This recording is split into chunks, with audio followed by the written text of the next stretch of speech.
Hoje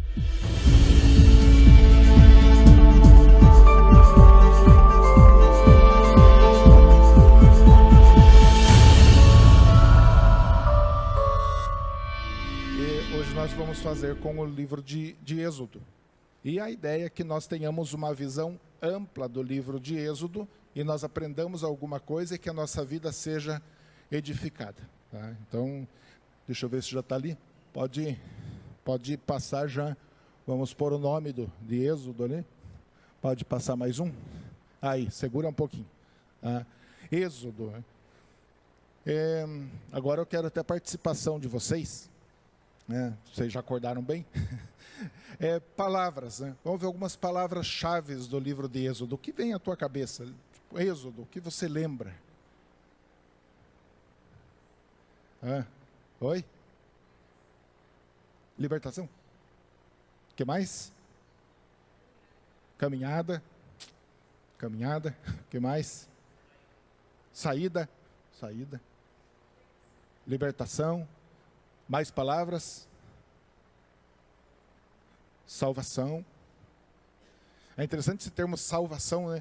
A salvação a gente costuma ligar muito com a cruz de Cristo, a nossa salvação, mas a Bíblia traz a salvação até no sentido de uma salvação de uma guerra, de uma calamidade, né? E aqui realmente Êxodo vai mostrar a salvação, o que vai acontecer futuramente também. Né? Algo mais? Moisés. Deus. Deserto. Mar Vermelho. É isso, né? A gente tem algumas lembranças assim, né? Então vamos em frente, pode passar. Aqui, irmãos, é o final, é o último versículo de Gênesis. Então Gênesis termina assim: morreu José com a idade de 110 anos e depois de embalsamado foi colocado num sarcófago. Alguma Bíblia vai trazer caixão, é a mesma coisa, né? Então, Gênesis termina dessa forma. Pode passar. Um só. E aí, o Moisés, que é o autor de Êxodo, ele começa escrevendo, narrando 300 anos após a morte de José. Então, morre José, tá? E após 300 anos vai acontecer essa história de Êxodo. 300 anos. Tá? Aí você pode perguntar, mas calma aí. O período de escravidão do povo de Deus foi quantos anos? Oi? 400, aproximadamente 400. E como assim 300 anos, aproximadamente 300 anos depois da morte do José? Aí já vem uma questão matemática, né? E claro, irmãos, esses dados são aproximados. Tá? Porém, entende-se que a escravidão, o exílio do povo de Israel no Egito, começou a partir da migração de Jacó com os seus filhos até o Egito. E isso aconteceu por volta de 1870 antes de Cristo. Aí se você pegar 1870 menos os 1450, que é o ano aproximado, 1400 anos antes de Cristo, aproximado vai dar em torno de 400 anos. Tá? Então, a escravidão não começa a partir da morte do José. A escravidão começa a partir da subida de Jacó e sua família para o Egito. Por isso dá essa diferença. Mas aqui são aproximadamente 300 anos após ali a morte de José. Pode ir para frente. E Êxodo começa assim. Êxodo 1:1. São estes, pois, os nomes dos filhos de Israel que entraram com Jacó no Egito. No início de Êxodo, ali do capítulo 1, do versículo 1 ao 7, é um resumo do que aconteceu em Gênesis, ali no final de Gênesis, ali do capítulo 36 até o 50, tá? Ele faz um resumo das famílias e tal, quem subiu, quem foi até o Egito, né? Só para ficar o registro. E aí vamos em frente. Êxodo. Autor. Parece que isso é indiscutível, né? Foi o Moisés. O Moisés que escreveu, ele presenciou, ele relata, né, que ele mesmo ouviu, ele estava presente, ele conversou com Deus, ele transmitiu a palavra de Deus ao povo de Israel. Então, autoria Moisés. Próximo, data aproximada, 1450. Claro que, como é um estudo panorâmico, irmãos, não tem como a gente detalhar cada aspecto, cada estudo, cada data aqui, tá? Mas é a informação que nós temos. Êxodo, alguém falou aí saída. Saída é a tradução, é o que significa êxodo, é saída. Nome hebraico. O nome hebraico, na verdade, não significa saída. Se você for lá na Bíblia hebraica, vai aparecer a palavra Shemot, que significa nomes. Porque ele começa, o livro de Êxodo, né, começa, e estes são os nomes das pessoas. Então, os hebreus, eles consideram esse nome, Shemot. Mas como surgiu esse êxodo, né? Nome na tradução grega Septuaginta. Acho que vocês sabem o que é Septuaginta. A tradução lá do hebraico para o grego entre o ano 300 e 100 a.C. Tá? Então eles traduziram como êxodo, que realmente significa saída. Tá? E aí nós aportuguesamos, né? Não êxodo, né? Mas para nós ficou êxodo, que significa isso mesmo, saída. Gêneros literários. Tá? Tem gente que gosta de saber, né, qual é o gênero literário, como foi escrito. Então, nós encontramos aqui uma história, narrativa, histórica, legislação e poesia também. Tem até poesia, né? Vários livros da Bíblia, o pastor Léo já explicou sobre isso na semana passada.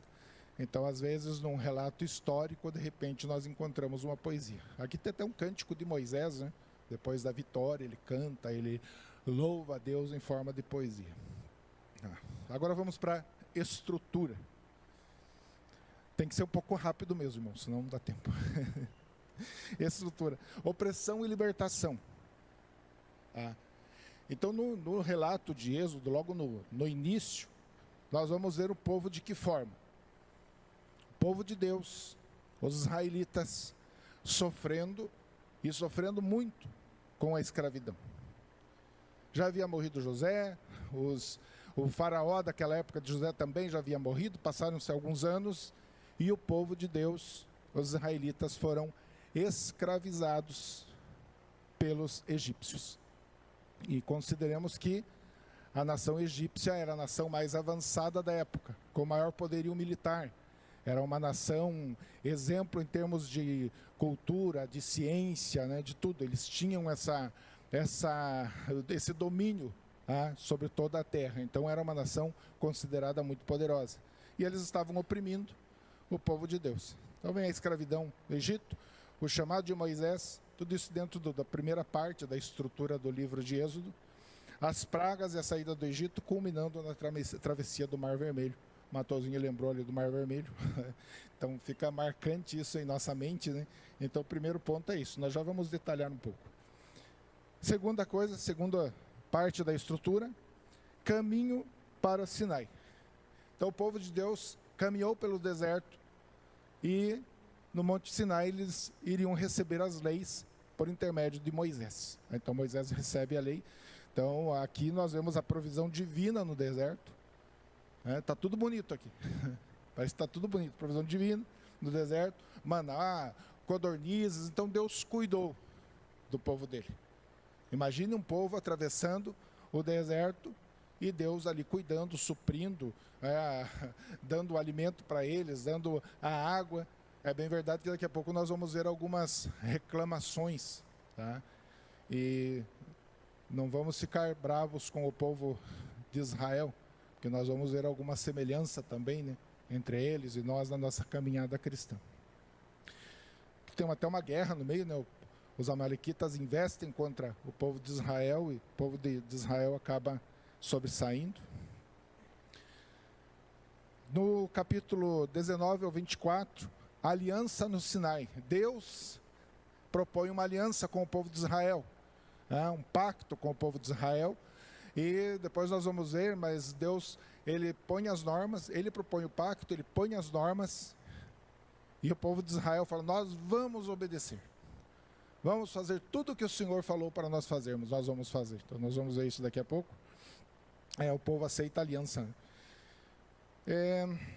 Tabernáculo e sacerdócio, do 25 e 31, e depois capítulo 35 ao 40. Então Deus, ele fala para o Moisés como ele quer que seja construído o tabernáculo, ele dá detalhes, e também o sacerdócio. Aí entra a forma de culto dos judeus. Deus vai mostrar para eles, ensinar para eles como eles devem cultuar ao Senhor. Tá? Então aqui eu já deixei todos esses 4 tópicos, né?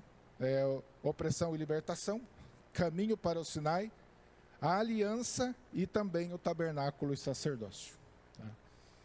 E agora nós vamos para o propósito central. Sempre que nós lemos um texto na Bíblia, um livro na Bíblia, uma carta na Bíblia, nós precisamos entender qual é o propósito central.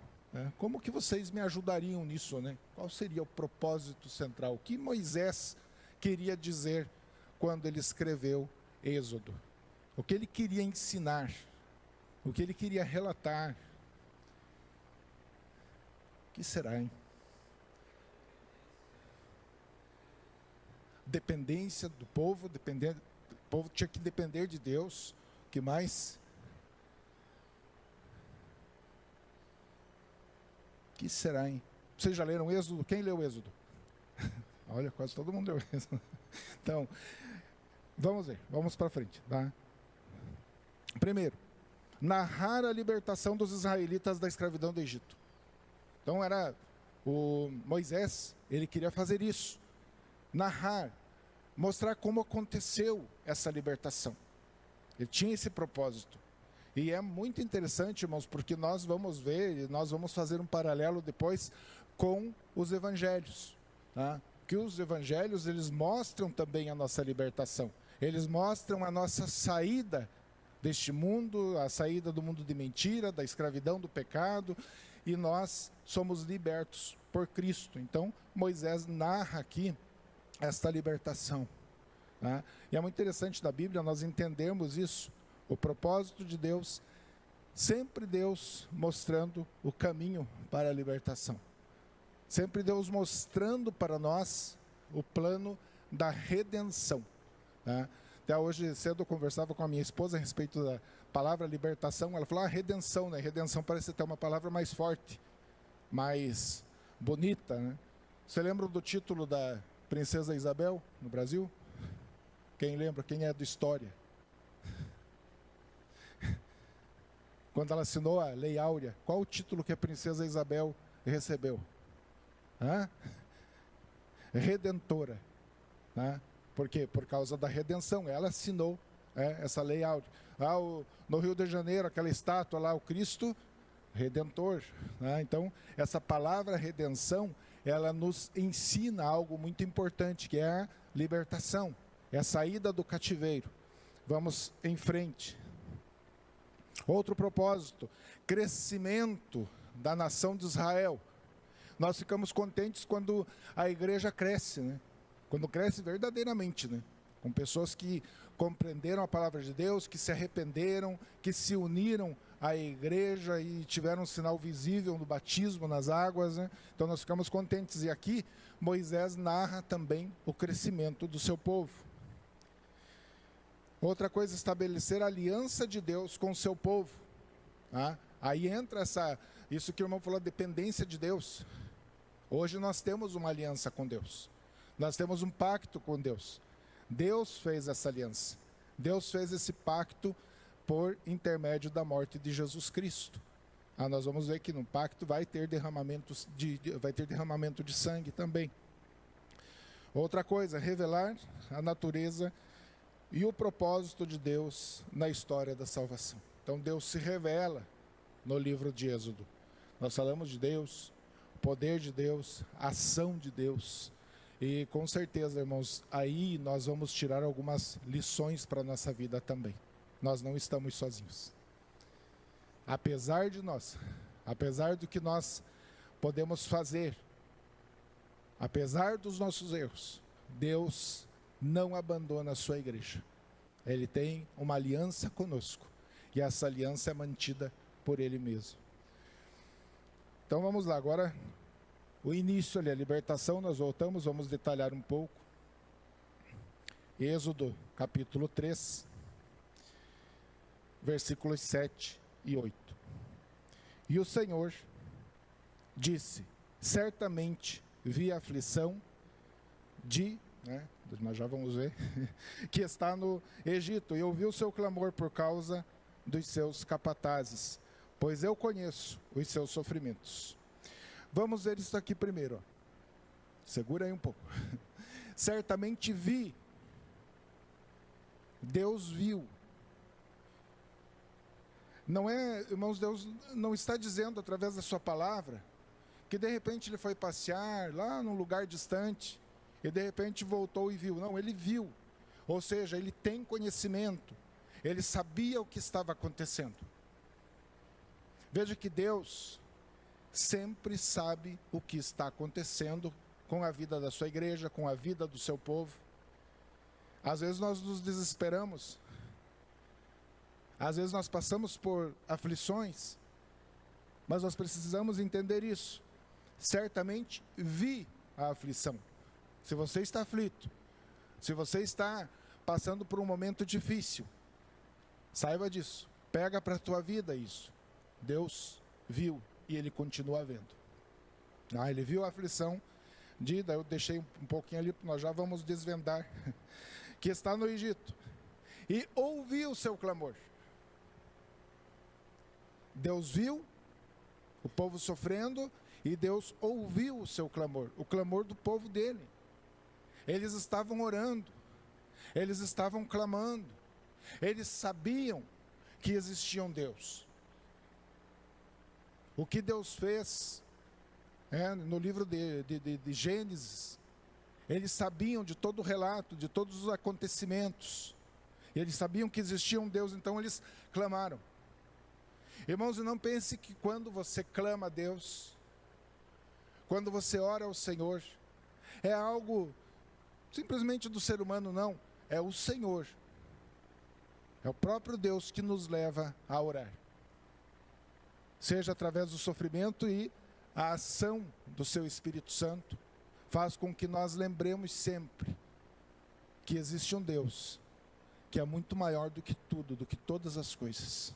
Muito maior do que as aflições, muito maior que o desespero, muito maior do que uma escravidão, um sofrimento. Deus é poderoso, então Ele ouve o clamor.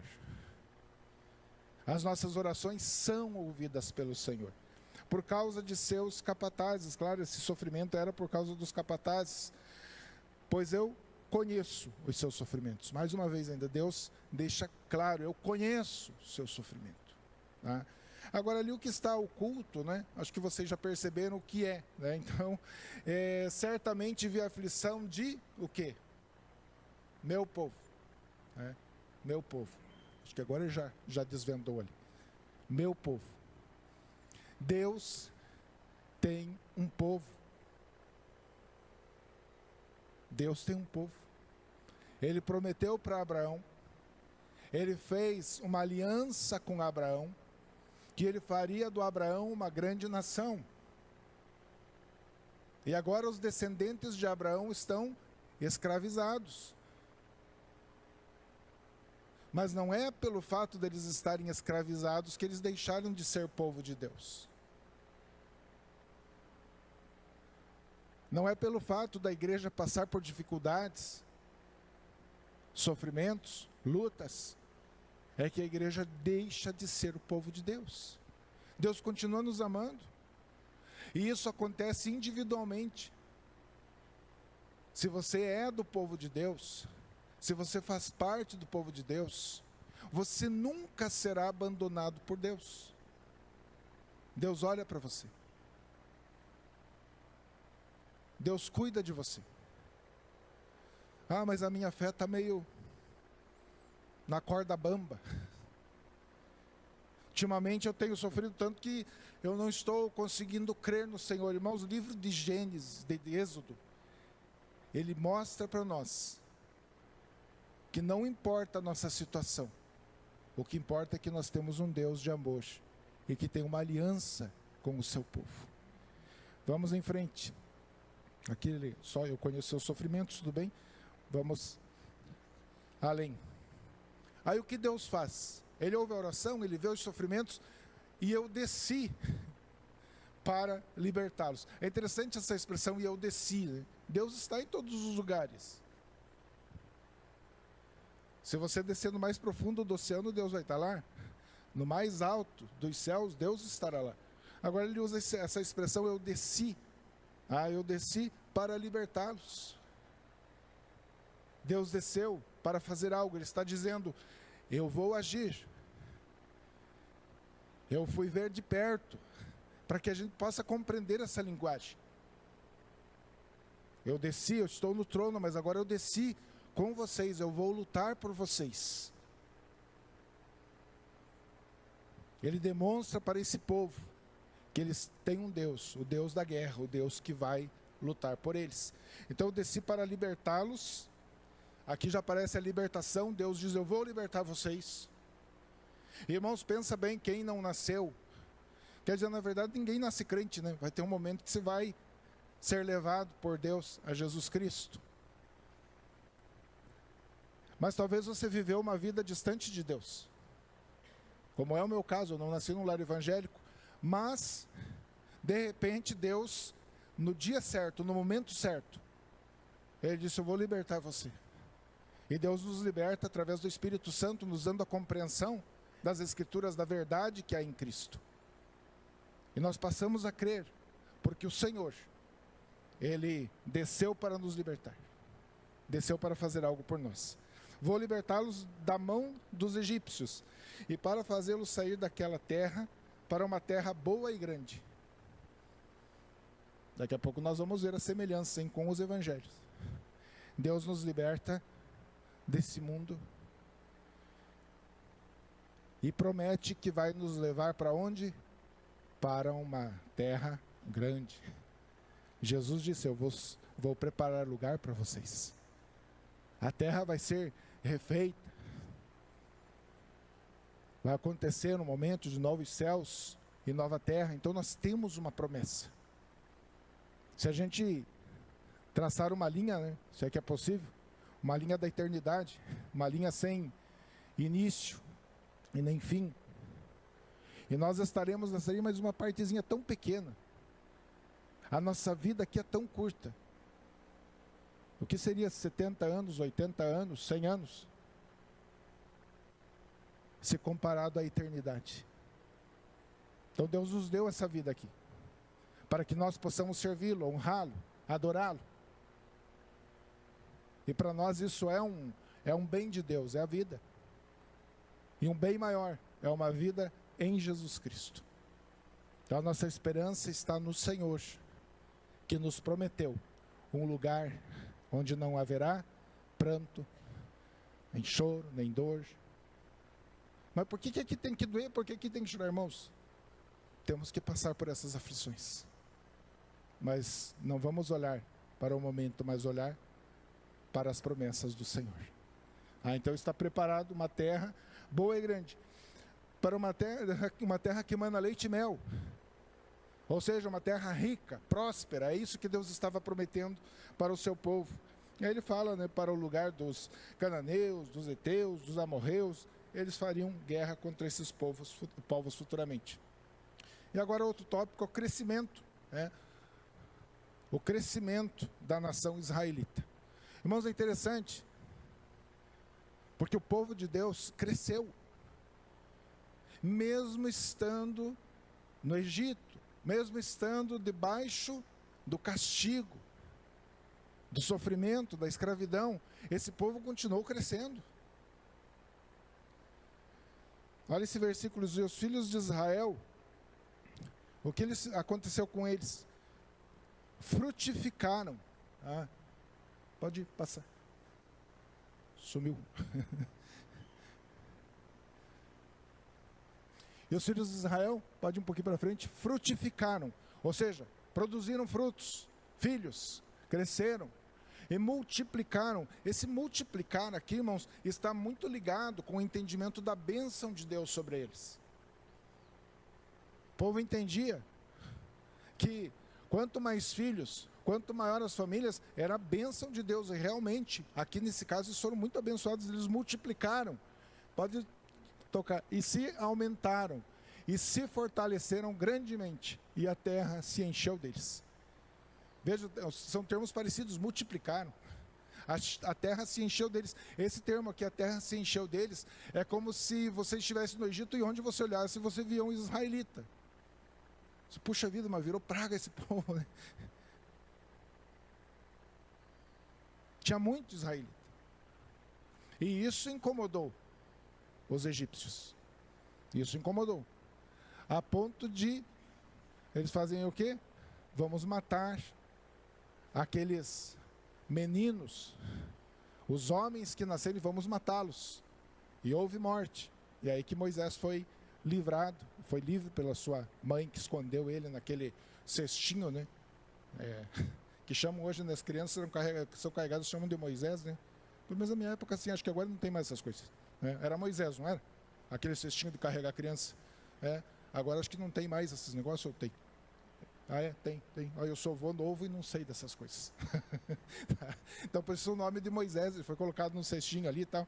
Porque eles cresceram tanto que o povo ali do Egito começou a ficar com medo.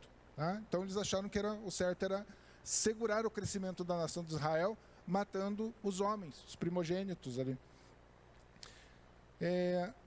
Agora, em outra passagem ali, Êxodo 12:37, aqui mostra meio que um absurdo. Olha ali. E partiram os filhos de Israel de Ramsés para Sucote. Quando eles saíram, né, aqui quando eles foram libertos, Ramsés era o lugar ali de depósito de alimentos e escravidão desse povo. Quando eles saíram para Sucote, cerca de 600 mil o quê? Homens. 600 mil homens. Isso não contando, né, as crianças e mulheres. Ali não está escrito mulheres, alguma tradução pode estar escrito, mas eles contavam os homens, aqueles que eram... E outra, irmãos, não tinha essa coisa de adolescente, não. Aqui quando eles falam homens, eram homens prontos para o trabalho, prontos para a guerra. 600 mil. Então, alguns historiadores, alguns teólogos imaginam que essa população que saiu em direção ao deserto, que cruzou o deserto, era de em torno de 2 a 3 milhões de pessoas. 2 a 3 milhões de israelitas cruzando o deserto. Eu vejo isso, eu tenho pena do Moisés. Dá dó do Moisés. Porque, pastor Léo, se uma igreja com 300 já não é fácil, né? Imagine 2 milhões, 3 milhões de pessoas. E não era um povo bonzinho, irmãos. Não era um povo bem legal, um povo assim, cheio das boas obras, de atitudes boas, não era. Deus só escolheu a nação de Israel, está no livro de Êxodo, para glorificar o nome dele. Não era o maior povo, não era o povo que tinha o melhor exército, não. Deus escolhe pela graça, pela misericórdia, como é o nosso caso. Então não era um povo fácil, tá? 600 mil homens de pé, fora as crianças. Então aqui é uma narração do crescimento do povo de Deus. E como eles cresceram, como multiplicaram. Vamos em frente. Agora, dentro dos ensinamentos aqui, o estabelecimento da aliança. Deus faz aliança com homens.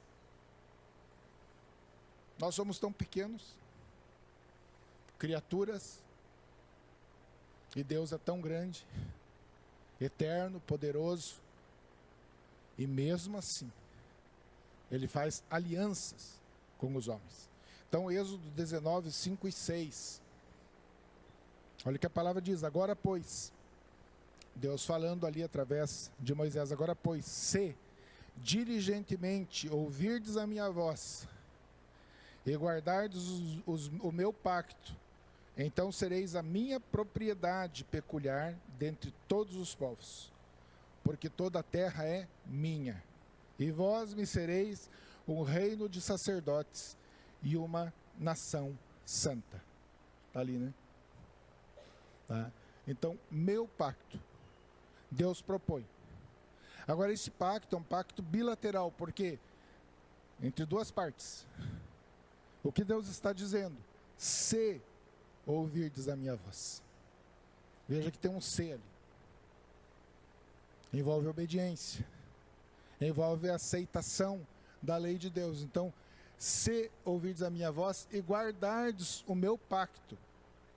Um pacto de obediência. Um pacto de adoração a Deus. Então sereis a minha propriedade. É interessante Deus falando isso. Eles já eram a propriedade do Senhor, pela promessa. Mas Deus está propondo para eles: vocês me obedecem, eu dou a lei para vocês, e vocês serão o meu povo, minha propriedade. Propriedade peculiar dentre todos os povos. Tinha vários povos nessa época. Muitos povos, muitas nações. Mas Deus está propondo um pacto com Israel, a nação dele. A nação que ele chamou, que ele escolheu. E é interessante, tem gente que não gosta da eleição de Deus, né? A gente fala da eleição de Deus, tem gente que não gosta. Mas gosta de pregar o Antigo Testamento. Aqui é claramente uma eleição de Deus. E eleição incondicional. Não foi porque o povo era bom. Não foi porque o povo era de boas obras. Foi porque Deus escolheu e pronto. Deus os amou, pronto. Aconteceu? Oi?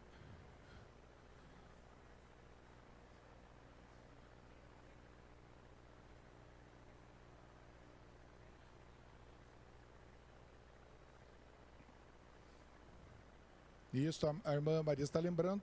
Pedro falando para a igreja: nós somos o povo escolhido de Deus, nação santa, sacerdócio real. Tá? Mesma coisa, há uma continuidade aqui. Quem é o povo de Deus? É a igreja do Senhor hoje. Nós somos o povo de Deus. Tá?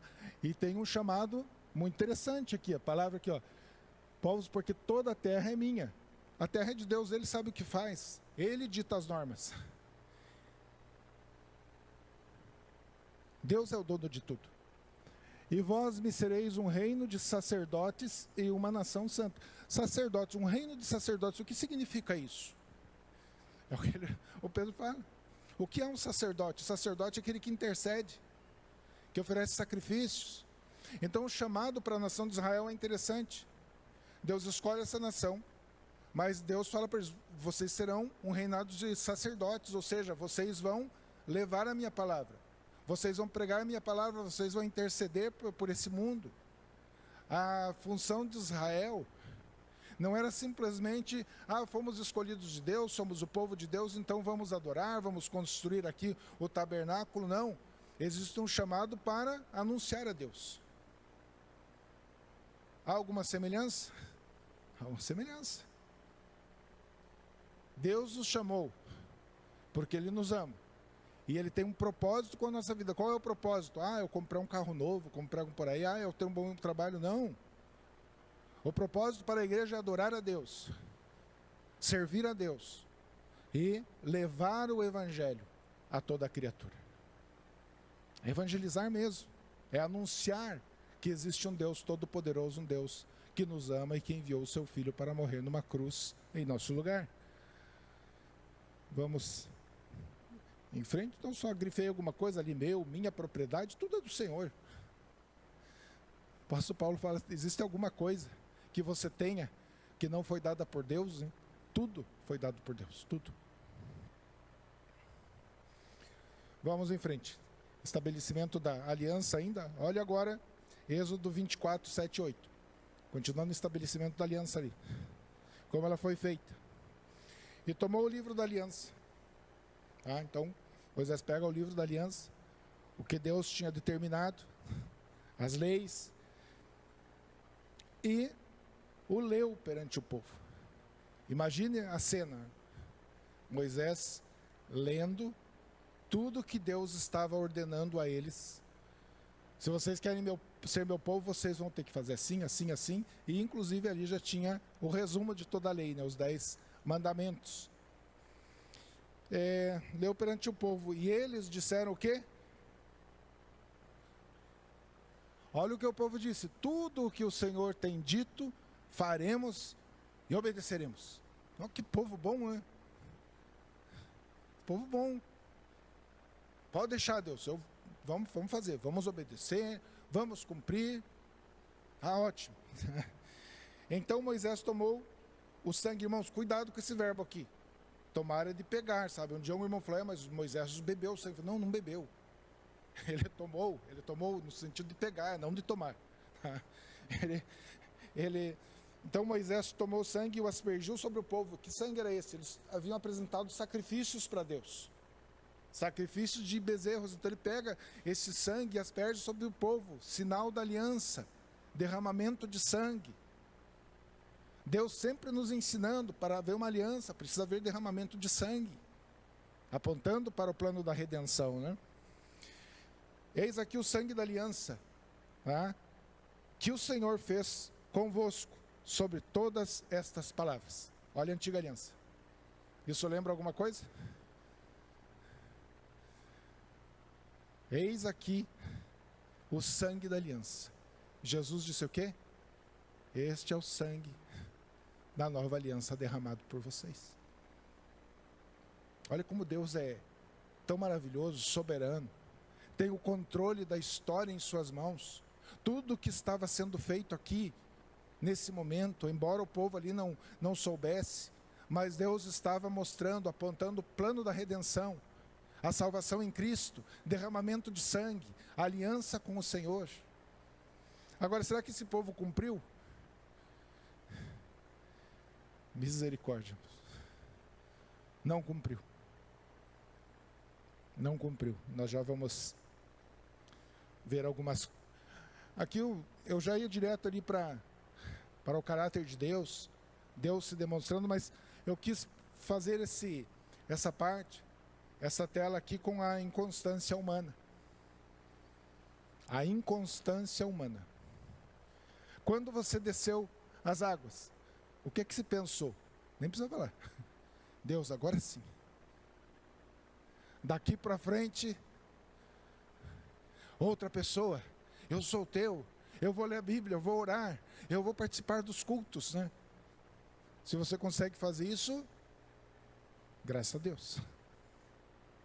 Aqui o povo estava pronto para servir a Deus. Claro que essa aliança ali, quando o povo falava vamos obedecer, foi antes desse acontecimento.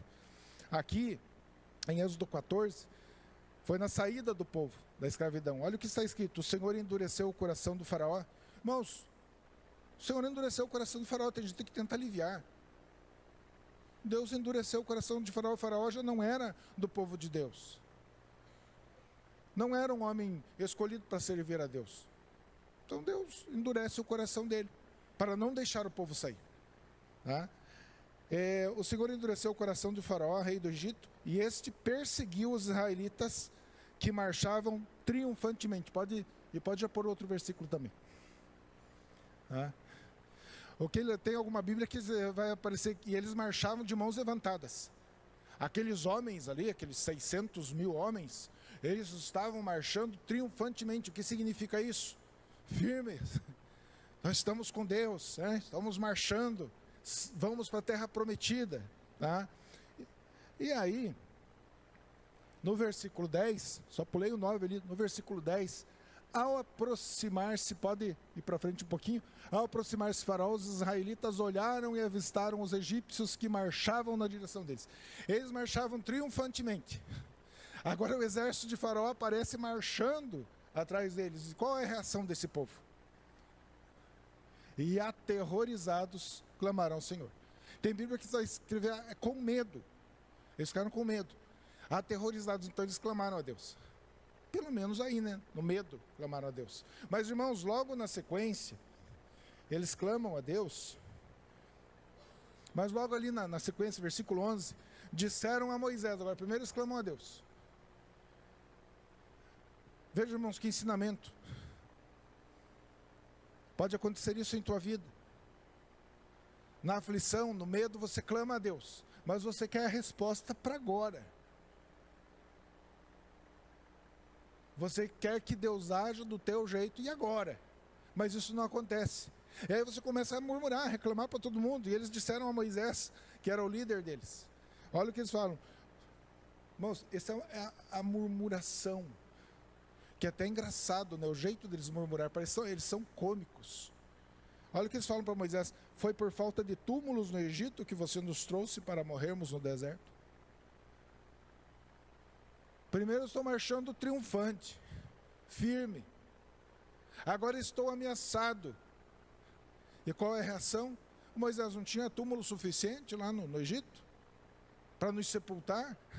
Por que não, Deus não nos matou lá mesmo? E se tem uma coisa que é odiosa para Deus é a murmuração. Murmuração.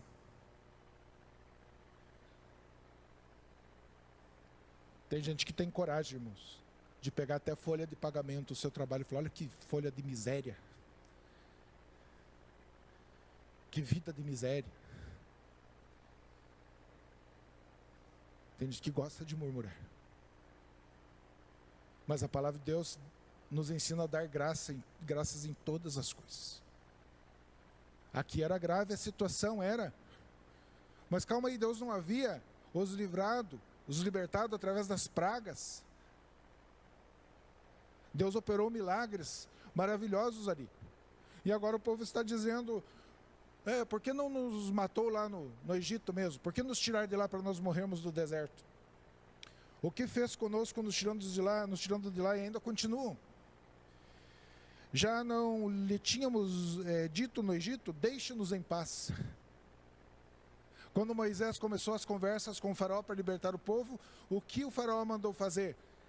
Maltratem mais esse povo. Não deem mais palha para eles produzirem os tijolos. Agora é eles que vão atrás da palha, eles que vão atrás do material. A opressão aumentou. E aí eles foram reclamar com o Moisés. Sabe, irmãos, às vezes nós podemos ter muitas lutas e talvez até aumentar uma pressão sobre as nossas vidas. E sempre vai ser Deus nos moldando, nos ensinando. Então, quando você clamar a Deus porque a situação está difícil, confie nele. Pode ser que ele não haja agora. Pode ser que ele não haja amanhã. E pode ser que ele nem faça o que você pediu. Mas ele continua sendo Deus, Todo-Poderoso, sentado no trono e governando todas as coisas, inclusive a minha vida e a tua vida. Outro dia uma pessoa me falou, nossa, no mundo já foi ruim, mas a gente liga ao jornal, é calamidade, é guerra, é destruição, estupro, tantas coisas. E eu só falei, Deus continua sentado no trono, governando todas as coisas. Momento difícil nós temos que passar, mas nunca vamos tirar os olhos do nosso Senhor. Vamos em frente agora à natureza de Deus. Deus se revelando aqui. A natureza de Deus, Êxodo 3:14. Quando Moisés viu Deus lá na sarça que não se consumia, uma passagem bem conhecida, Moisés queria saber quem era Deus. Qual é teu nome? Qual foi a resposta de Deus? Eu sou o que sou. Pronto. Ou seja, eu sou o Senhor. Eu sou Deus. Disse mais, assim dirá aos filhos de Israel, eu sou, me enviou a vós. Vocês se lembram o que irritou tanto os fariseus na época de Jesus? Eu sou. Jesus usou justamente esse nome. Eu sou. E aí eles falaram, agora ele está querendo ser Deus. E queriam apedrejar Jesus Cristo. Eu sou significa, eu posso todas as coisas. Eu sou Deus, um Deus perfeito, grande, um Deus todo-poderoso. Então quando a gente vai orar, irmãos, Deus nos dá acesso ao trono dele através de Jesus Cristo. E você pode conversar com o eu sou, com Deus. Isso é uma honra para nós. Êxodo 34, 6 e 7, na sequência ali. E o Senhor passou adiante dele e clamou. Aqui quem clamou foi o Moisés. O Senhor Deus misericordioso. É meio que um cântico aqui. Olha o que o Moisés está dizendo. O Senhor Deus misericordioso. O que é um ser misericordioso? Que tem misericórdia. E se você tem misericórdia, o que isso significa? Eu não dou a vocês o que vocês merecem. Misericórdia é isso. Se alguém ofendeu você e você tem misericórdia, você perdoa. Você não entra com uma ofensa em contrapartida. Então, ser um Deus misericordioso significa o quê? Que Deus nos perdoa. Que Deus, Ele nos preserva apesar de nós. E aqui Ele preservou a nação de Israel apesar da nação de Israel. Veja o que eles fizeram. Murmuraram. E ali foi só um exemplo, irmãos. Eles murmuraram por causa de água. Eles murmuraram até por causa do maná. Chegou um momento que os israelitas falaram: só maná, só maná. Só maná. Era o alimento vindo do céu, o alimento que Deus estava dando para eles. E hoje existem denominações religiosas que não são a igreja de Deus, dizendo: só Jesus. Jesus não é suficiente. Você tem que fazer algo mais para você ter a salvação. Ou o culto a Deus da maneira bíblica não é suficiente, tem que ter algo mais, senão o povo vai embora. Dancem. Façam um monte de coisa para atrair o povo. A palavra não é suficiente. O pão do céu, a palavra de Deus, o próprio Jesus, não é suficiente. Irmão, se Jesus não for suficiente, nada será. Nada será. Então, Deus, o Senhor Deus misericordioso e piedoso, tem piedade. Um Deus que olha com amor. Às vezes até com pena. Mas Ele tem piedade. Tardio em irar-se. Tardio demais em irar-se. Aqui é a longanimidade de Deus, Ele é tardio em irar-se. Nós vemos algumas passagens nas Escrituras onde Deus se irou, onde Deus consumiu pessoas. Mas Ele é tardio em irar-se. Ele sempre faz com que o ser humano pense, que o ser humano se volte a Ele. Então Ele é longânimo, ou seja, tardio em irar-se. É grande em beneficência. Olha os benefícios que Deus deu. Às vezes nós falamos até da graça comum, né? Além do povo de Deus, outros povos são abençoados. Olha o que aconteceu no Egito, por exemplo. Deus, para preservar a nação de Israel, os levou até o Egito. E o Egito ganhou com isso. O Egito foi próspero por um bom tempo, porque o povo de Deus estava lá. Havia um homem de Deus governando, com sabedoria.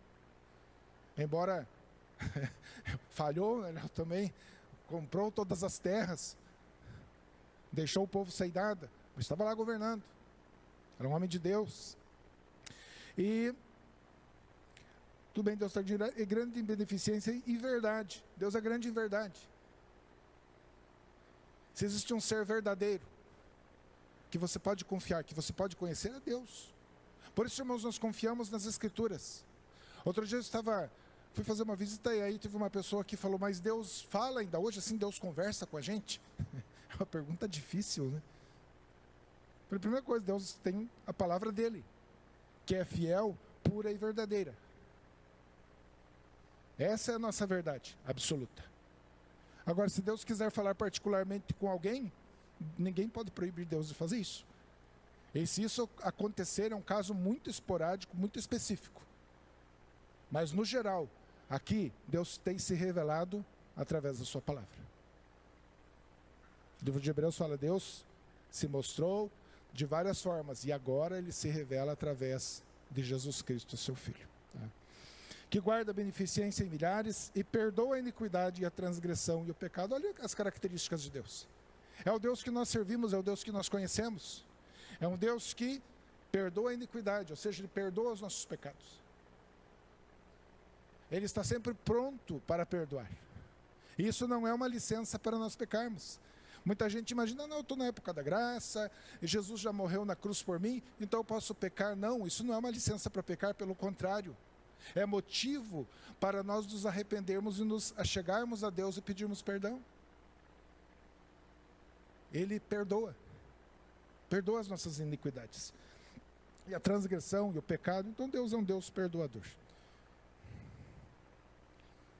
Agora aqui nós vamos para uma... Pode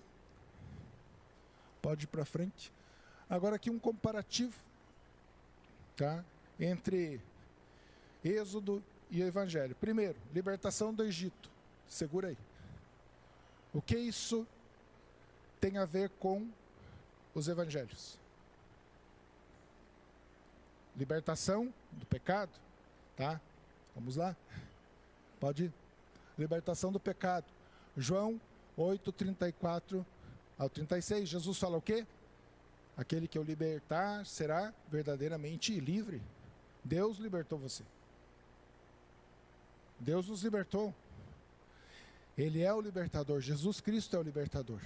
E como ele fez isso? Ele deu a vida por nós. E ele rogou ao Pai. E o Pai enviou o seu Espírito Santo para nos convencer do quê? Do pecado e do juízo e das palavras que Jesus nos ensinou. Então nós temos convicção da verdade por causa disso. Nós somos libertos do pecado. Isso não significa, é claro, que nós não vamos pecar mais. Pode acontecer e vai acontecer. Nós vamos pecar, porém, nós somos libertos, sabe, daquela escravidão do pecado. Quem está no mundo é escravo do pecado, é escravo do seu próprio eu, é escravo de Satanás, é escravo da mentira. E Jesus Cristo veio para libertar. Segundo ponto. Moisés como mediador. Aí fica fácil, né? Jesus, mediador. Tá? Irmãos, Moisés, a gente fala às vezes de tipo. Moisés, ele tem muita semelhança com Cristo. Ele foi chamado por Deus para libertar um povo. Ele vai à frente do povo. Ele sofre por causa daquele povo. Ele intercede por seu povo. Você lembra que Deus queria matar os israelitas? Ele falou, vou acabar com esse povo. Não dá mais. E aí Moisés, não, Deus, né, tenha misericórdia, né, não dá para matar, o povo é rebelde mesmo, eles são difíceis, né, mas tem misericórdia, então ele intercede. Jesus como mediador, 1 Timóteo 2,5, porque só há um mediador entre nós e Deus, Jesus Cristo, homem. Então Jesus está intercedendo por nós. Veja a grandeza de Jesus. Moisés intercedeu por um momento, Moisés morreu. Jesus morreu e ressuscitou e intercede plenamente e em absoluto, o tempo todo, pela sua igreja. Jesus é o nosso mediador. Outro ponto. Páscoa. O que é a Páscoa?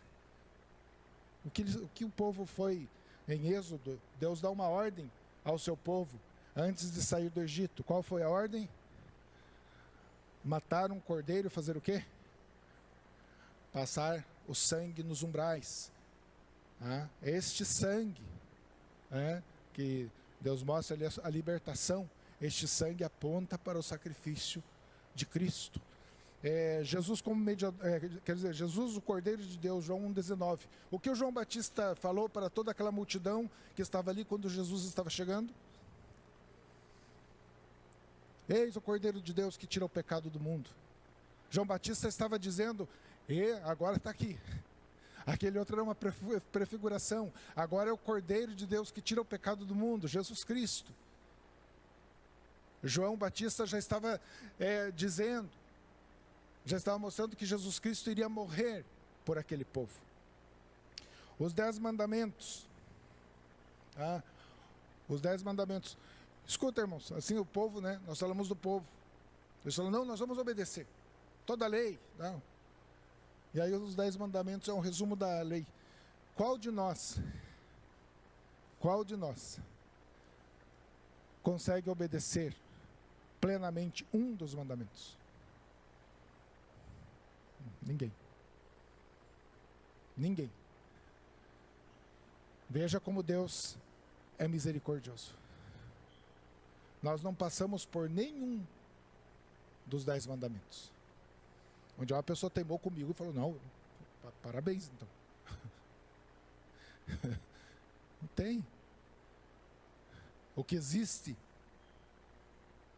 no nosso meio, ou em nossas vidas, é a misericórdia e a graça de Deus. Então, Jesus, o Cordeiro está os 10 mandamentos, e o novo mandamento, Jesus fala, eu vos dou um mandamento para o quê? Amar como eu vos tenho amado. Aí ficou difícil, né?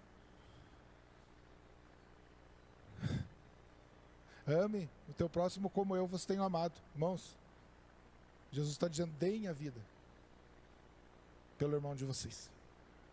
Oi? Subiu. Parece que, não, é tranquilo, né? Não é tranquilo. Podemos nos esforçar. E nós podemos sempre fazer mais do que nós fazemos. Mas cumprir como é para cumprir, com o coração. Inclusive, né, irmãos, aqui fazendo um parênteses, às vezes a gente quer ser visto, né? Eu fiz uma compra lá para os missionários. Eu ajudei. Eu fiz isso, fiz aquele outro. Às vezes a gente faz e quer um parabéns, uma glória. Então a gente reprova. Nós acabamos reprovando. E aí entra a misericórdia e a graça de Deus. Mas, irmãos, é para nós nos esforçarmos, porque isso agrada ao Senhor. É para nós fazermos o bem, porque isso agrada ao Senhor. Tabernáculo. Tabernáculo. O que lembra tabernáculo? O que é um tabernáculo? Onde Deus habita. Aqui Deus manda eles construir o tabernáculo. Seria uma habitação de Deus, é claro, irmãos, que Deus não precisa de uma habitação, mas é o local onde Deus chegava ali para ouvir a adoração do povo. É o lugar onde eles cultuavam, sacrificavam animais. Então Deus deu essa ordem, que fosse construído o tabernáculo, era o local de adoração, era o local da presença de Deus. E agora, Jesus o Emanuel, Mateus 1:23, ele será o Emanuel, que significa o quê? Deus conosco. Agora a verdadeira habitação, Jesus Cristo, Ele é a nossa morada, Ele é a nossa segurança, Ele é o centro da nossa adoração. É para Ele. O louvor, a glória é para o nosso Senhor. E o último ponto ali, caminho para Canaã. O que lembra? Caminho para Canaã. O que Jesus falou a respeito dele mesmo? Eu sou o caminho, a verdade e a vida. Ninguém vai à paz se não for por mim. Então o povo caminhou pelo deserto, sofreu no deserto. E nós estamos na caminhada. Para alguns é um pouco mais fácil, para outros mais difícil. Mas nós estamos na caminhada. Porém agora Jesus é o caminho. Eu estou em Jesus, eu estou no caminho, eu estou na verdade, eu estou indo para a promessa de Deus. Eu estou indo para o lugar onde Deus me prometeu. Quando tudo parece perdido, quando parece que nada dá certo, eu posso lembrar dessa promessa.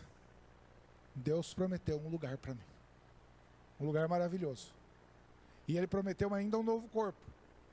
Tem muita gente preocupada com o corpo, né? Se preocupa com o corpo. Mas Jesus prometeu um novo corpo, não precisa se preocupar com o corpo.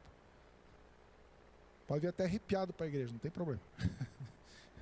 Onde eu vim dar uma aula, eu esqueci de pentear o cabelo. Lá em casa, minha esposa falou, você esqueceu de pentear o cabelo. Eu falei, isso é só um detalhe. Ninguém falou nada. Mas, na verdade, a promessa é que nós seremos transformados. Temos uma promessa em Cristo. Tá? E agora, por último, algumas reflexões teológicas. Né? Primeiro ponto, soberania de Deus. Nós vemos isso claramente em toda a Bíblia. E no livro de Êxodo, irmãos, nós vemos Deus controlando cada passo, controlando o tempo. Deus, Ele sabe o momento que o Moisés iria nascer. Deus sabia que ali ia ser um momento de dificuldade para a família do Moisés, tiveram que esconder o Moisés, era um momento de dificuldade para a nação de Israel. E eu vi uma coisa muito interessante, e eu acho que quando vocês leram, isso chamou a atenção de vocês também. As parteiras começaram a esconder as crianças, porque era para matar, e as parteiras de Israel falaram, não, dá um outro jeito, vamos esconder. E Deus se agradou com isso, e Deus abençoou as parteiras, e a palavra de Deus fala que por causa disso, Deus se ter agradado com as parteiras, porque elas preservaram muitas crianças de Israel, Deus as abençoou com famílias. Deus deu famílias para essas parteiras também. Então era um momento difícil, mas ao mesmo tempo um momento de bênção, um momento de luta da nação de Israel. Deus estava no controle. Quem é que levou o povo até o Egito? Foi Deus. E José ainda fala, e Deus não me trouxe aqui porque para preservar o seu povo. Deus sabia que eles iriam ser escravizados? Sabia. Deus sabia que o povo dele ia sofrer? Sabia. O que é que Deus não sabe?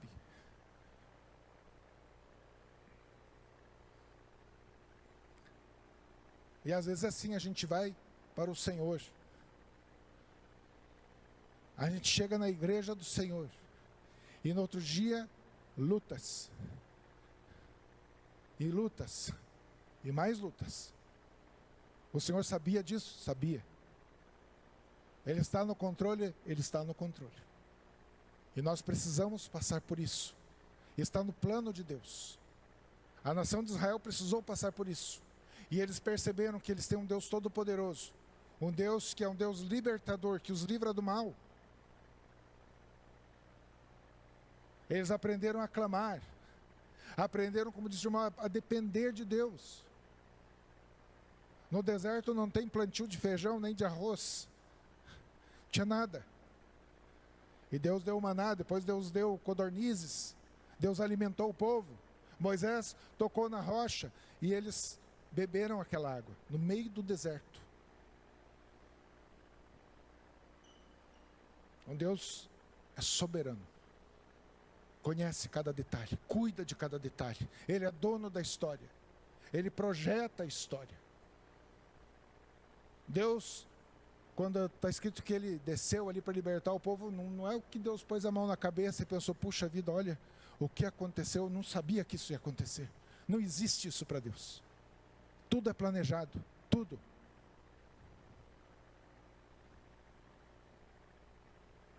Às vezes nós temos dificuldade de entender. Nós adoramos a Deus, nós servimos a Deus. E as coisas não acontecem, às vezes nós perdemos um familiar, às vezes nós passamos por dificuldades, enfermidades. Irmãos, em nenhum momento na Bíblia está escrito que aquele que crer em Cristo automaticamente será livre das enfermidades, das dores e das dificuldades. Jesus disse, no mundo vocês terão aflições, mas tendo bom ânimo, eu venci o mundo. Então a nossa esperança não está aqui. E é bem verdade que se você estiver com alguma dificuldade, algum problema, mesmo enfermidade, seja lá o qual for, se Deus quiser te livrar, Ele te livra na hora. Ele é poderoso e Ele faz o que Ele bem entender. Mas veja aqui nessa situação, Deus permite o sofrimento. Deus permite que o seu povo seja açoitado, escravizado, trabalhe a troco de comida. Uma jornada terrível. E aí nós dizemos, e Deus estava ali no controle de todas as coisas. E com certeza o povo aprendeu algo. E nós aprendemos com isso também. Nós aprendemos. Então a soberania de Deus. Ser soberano quer dizer governar. Para Deus, governar absolutamente. Todas as coisas. Todos os eventos. Cada detalhe. Não há nada que passe despercebido aos olhos de Deus. E não há nada que aconteça sem que seja na vontade de Deus. É um conforto que nós temos. E é uma verdade a ser a cada dia trabalhada em nosso coração.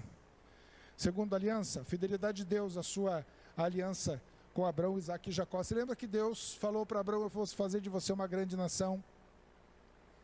E quando Deus aparece para Moisés, Deus fala: eu sou o Deus de Abraão, de Isaac e de Jacó. Deus estava lembrando Moisés da aliança.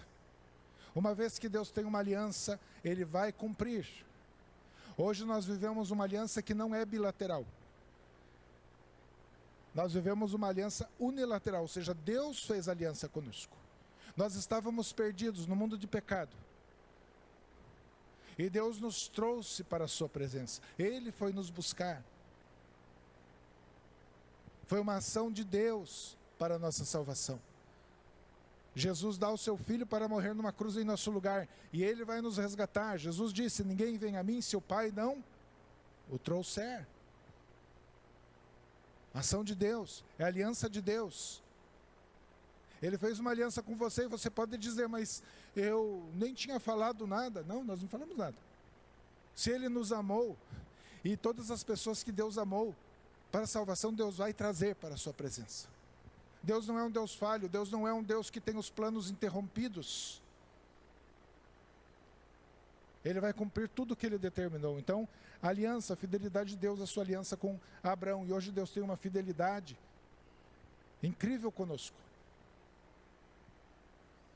E se você é um servo de Deus, vou falar uma coisa que pode ser meio grave para você. Se você é um servo de Deus, e de repente um dia você cair no pecado e sair da igreja, mas se Deus tem o teu nome escrito no livro da vida, Ele vai te buscar.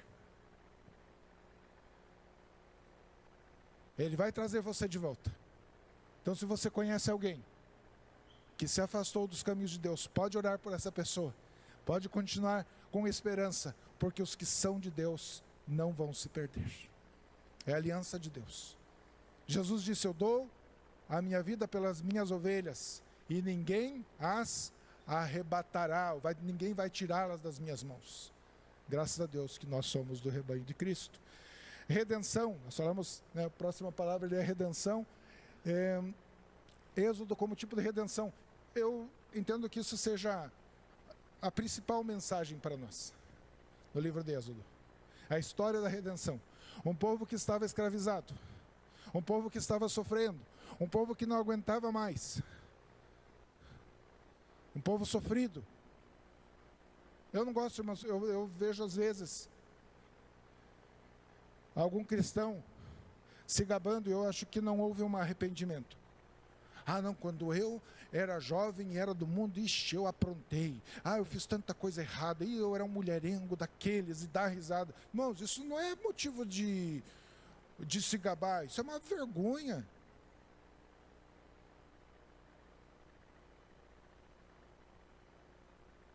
Não é engraçado. É um mundo de pecado, é escravidão, cadeia. Tudo bem, nós podemos testemunhar o que Deus fez em nossa vida, mas daí achar engraçado o fato de ser, né, um qualquer aí nesse mundo. A escravidão não tem graça. Eu tenho certeza que quando o povo de Deus lembrava da escravidão, eles choravam, se entristeciam. E ao mesmo tempo se alegravam, porque um dia o Senhor teve misericórdia.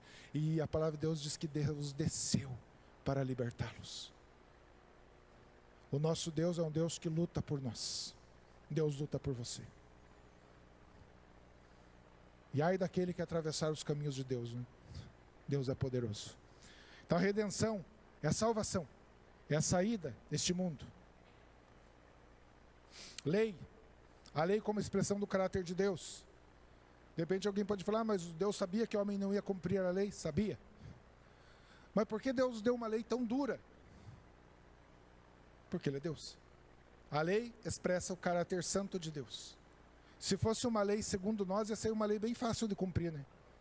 Ah, faça o que quiserem. Mas é a lei de Deus, é a lei que expressa a santidade de Deus. Tá? E nós não conseguimos cumprir. Jesus cumpriu em nosso lugar para nos salvar. E a adoração, a importância do culto ordenado. Então, em Êxodo, Deus vai chamar os sacerdotes, Deus vai mostrar como Ele quer ser adorado, Deus vai ensinar como cultuar a Ele. E hoje nós temos o ensinamento também. Uma igreja que respeita a Deus, que honra a Deus, adora a Deus como Deus quer ser adorado. Deus continua sendo Deus, continua sendo o Senhor. Então nós precisamos adorá-lo como Ele é, com reverência e com alegria, exaltando ao Criador e ao Libertador. Quando o povo de Deus foi livre, eles cantaram, eles dançaram, eles se alegraram, porque eles viram que foi Deus que fez este favor para eles. Nós nos alegramos, porque um dia o Senhor foi gracioso para conosco. Ele fez um favor para nós. É a graça, ou seja, um favor não merecido. É o amor de Deus revelado em Jesus Cristo para salvar o seu povo. Nós passamos pelo êxodo também, nós saímos deste mundo e hoje estamos na graça de Deus, vivendo como povo de Deus, para a glória de Deus.